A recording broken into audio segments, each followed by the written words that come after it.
Welcome back, you lovely people, to another video. We're here in the F4 Mid Ohio and we're going to see if we can repeat our success in the Ferrari series. Qualified P5, but one of the cars did not come to grid. As we go green, we just get off to a decent start.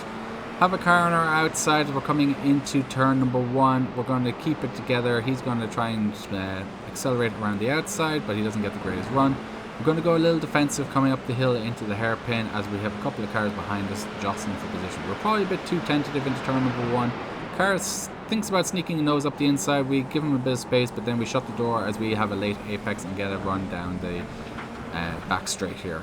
We have dropped a little bit to the cars in front. They were a little quicker than I was in qualifying. They did around a high to mid 1 minute 21s, which was ever so slightly faster than my fastest lap around here, which was like 1 minute 21.8. So we're going to see if their battling can allow us to keep with them, as we hopefully can keep the cars behind us and not get into any incidents. Coming around about halfway through lap number 1, tyres are still cold. Not going to be under pressure too much from the cars behind, so we're going to try settle into this race and see if we can close the gap to the cars in front. They were, as I said earlier, they were definitely quicker than I was, but race pace and qualifying pace are two different things. My qualifying time for this race was a 1 minute 22, kind of low. I think it was 1 minute 22.1.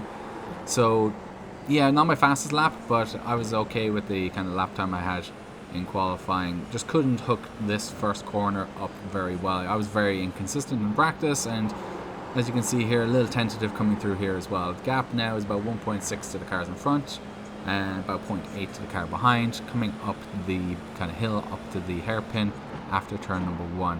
Very easy to snatch the brakes here. These cars do not have ABS, so it's very easy to lock the brake and understeer, and then that compromises your exit and really hampers you down this back straight. So being a bit tentative on the brakes there in the race, really concentrating on the exit rather than any kind of time I would gain on the entry. Especially with the car behind, I did not want to lose time to the car behind coming down that straight. We are catching the cars in front now. They are battling a little bit into that right-hander and then over the hill in this kind of complex section. So we're going to see if we can catch up to Oliver up in front. They were definitely a little quicker, a little bit more consistent through these opening laps than I was, but we've caught up to them a little bit. The gap now to Oliver in front is down below a second, and the gap to the car behind is creeping up to that 1 second mark. So we're going to see if we can bang in a few quick laps here and catch these guys. The graphics in iRacing are pretty cool. You can see all the kind of like dirt and dust and all the kind of little bits and pieces from the grass being kicked up, even though nobody's really going wide, which is a bit strange, but it just was one of those things. As I get a big slide through turn number 1 there, kind of braked maybe a little too late, a little too hard, got the back end to rotate around. I was able to catch it, but that compromises my exit. As you can see, the gap now has increased over a second to Oliver up in front, and the gap to the car behind now, he's about half a second. So concentrating on the exit there, again, trying to get a good run down into this right-hander, making sure that we're not leaving any open doors or any opportunities to invite a move. He thinks about it here. As you can see, he goes into the middle of the track, but I'm wise to it and I know he's not close enough to really send it. And I had a feeling from the opening laps that he wasn't too good on the brakes into that particular corner. He might have been better in other areas, but into that one corner he just wasn't as good as I was on the brakes. So felt pretty comfortable just carrying the racing line through that corner. Coming over the hill here, very easy to lose the car, and into this right-hander, very easy to lose the back end again. Just making sure, you can see it get a little bit of oversteer, nothing too crazy, but just keeping it together. The gap has settled down to about 1.5 seconds to the cars in front and about 0.5 seconds to the car behind. Coming around to finish lap number 3. This is a 15-minute race, so we have to get a bit of a move on if we want to try and gain any positions. And coming around to start-finish straight, again, I think that we were doing about 1 minute 22s, kind of mid 1 minute 22s. The car in front were sporadic. They dipped into the 1 minute 21s here and there, and then they were doing 1 minute 22s. So again, just one of those things where we're going to see if we can gain some time as we get more and more comfortable in this race, as the car gets a little lighter, as the tires warm up, and hopefully we can keep the time down, keep it going down. But the gap now is still settled down. As I said, it's about 1.5 to the car in front and about 0.5 to the car behind. Oliver's caught back up to Justin, and Justin's catching up to Jason up in front. So there's a three-way battle for the lead. I'm hoping that they can start fighting amongst themselves, slowing each other down. Hopefully that I can capitalize on that. Maybe there's going to be a mistake, maybe there's going to be an accident. I'm not sure what's going to happen in this race, but I've got to be in a position that I can capitalize on it, and I've got to be in a position where if anything does happen, I have enough time to react to it, but also enough not enough of a gap that if anything does happen they can recover and get back. So I've got to make sure I'm keeping in touch with these guys, and as you can see the gap now is down to about 1.3 seconds coming up to the final couple of corners. Again, another big slide coming into that corner. I think I braked a little bit too late and a little bit too hard on the downhill section, which made the back end rotate, and all that good work in the kind of couple of corners prior where I was gaining about almost half a second has gone out the window now, as I've lost over half a second with that slide. I'm under pressure from the car behind, I'm going defensive, and Fakao is just keeping on the wide line. I'm in the middle of the track coming into this corner. I brake late, keep it tight so he can't get the switch back, and we get a decent run coming out. Still under pressure, still watching my mirrors. He is under half a second. Now I'm thinking he might be able to go for a move. He is closer. Maybe I might not be able to keep the racing line, and maybe I have to go defensive. But I'm watching. I go on the racing line, pretty confident in my braking position, my braking marker.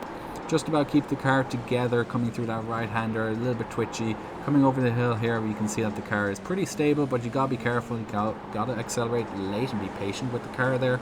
So, but we keep it together, and the gap now is again stabilizing around that half a second mark. So we're definitely under pressure. If I want to get a good result of let's say top 5 here, I've gotta be on my A game. I gotta make sure that Fakao or behind, I hope I'm pronouncing that correctly, but I gotta make sure that he can't get into a position where he can send one either into turn 1 or into the hairpin in turn 2 and then maybe into turn 3. They're really the big places where you can get an overtake done. The second half of the lap is kind of a bit iffy and a bit sketchy as we come back into turn number 1. We hit the curb, but that doesn't really hold us up too much. The gap to the cars in front is now about 2.5 seconds. So now we're thinking, okay, I really have to push. I really have to get back in touch with Oliver and Justin up in front and make sure that we're putting them under pressure, and hopefully that they, as they fight amongst themselves, kind of go for a position that we're not being dropped too much. So we're going to try to settle back down. Again, Fakao is behind us. He's about 1/4 of a second. I'm going a little bit more defensive, but still thinking, I'm going to keep the racing line. I'm wondering at this stage, is he just thinking, I'm not going to go for a move unless he makes a big mistake, fill his mirrors with the car and kind of put him off. So I think that was his mentality. It was to kind of just not maybe send one up the inside, but maybe force me into a mistake, but also kind of keeping, hopefully if his move wasn't on, that I would catch up to the cars in front. And I think that was kind of his thinking in this moment, as we are starting to catch the cars in front, but now the gap is down below 2 seconds as they're kind of squabbling amongst themselves. So we are catching them. The gap is going down. I still have my mirrors full of this red and black number 5 car. So as we're coming up to turn number 1 at the start of lap number 7, at this stage it's kind of damage limitation. I'm feeling not very confident. I'm not feeling too brave on the brakes into like the hairpin here, and I'm just worried about the car behind making a mistake and leaving him an opening. So yeah, just trying to maintain the gap and trying to make sure I don't create an opening. It is slowing me down slightly, being cautious, but I'd rather take 4th position than absolutely run ragged trying to catch 3rd and spin out and then lose a bunch of positions. Because if you look at the order, 6th is only a few seconds behind. I know 7th is further behind, but any kind of spin here that with the barrier so close to the edge, if let's say you're coming through this section here and you spin out, you're going to hit a barrier or you're going to have an issue, unless you're just absolutely lucky and you can keep it on the track. But yeah, it's just a tricky track. I've had a couple instances coming through this corner where you go over the hill, the back end gets light, and then you spin out and all of a sudden you're into the barrier on the right and the race is over. That was in practice, so that's what my mentality was. It's a very tricky track because of the undulations and where those hills and where those dips are located, right on either the crest, right next to the apex of the corner, or right where you want to be accelerating. So yeah, coming around, we finished lap number 7. The gap is just under 2 seconds to the car in front. The gap behind is just under half a second again, so kind of status quo. There is a back marker, a lapped car out in front. He doesn't really interfere with the guys out in front, and now he's between us and the lead pack. So I'm thinking to myself, I'm hoping I catch him in an area where he can facilitate an easy overtake. He was quite nice to the guys out in front, I noticed that, so I'm thinking he's going to have a mirror full of my car soon. He's probably got his spotter onto him. He's not going to put up much of a fight, which is very nice when you're catching a car and you're in a battle. You really don't want to be wondering if the car in front is going to be, let's say, blocking you or just putting up a fight. We are catching him not at the best part of the track. It's very awkward here. He does swing wide to the left here. I'm going to just send it up the inside and hope he complies, which he does. He goes off the track there. I'm not sure exactly why, but he just ran a little wide. Perhaps he was watching where I was going. Then Fakau behind, he runs a little bit too hard on the brakes coming in, and he slides out the back end, as I almost do here as well. But now we're catching the cars up in front again. We're about 1.6 seconds behind them. They're fighting amongst themselves, so there's still a possibility of a podium here. As these guys are fighting, I'm catching them ever so slightly. I'm catching them, and now I'm starting to feel a bit more confident. The car behind is not in my mirrors too. He's not right up behind me. I can now push a little bit more safely. I can leave those openings where you come into this hairpin, you go for a slightly later apex, and you get a better run down this back straight. As you can see now, the gap is down to 1.3 seconds.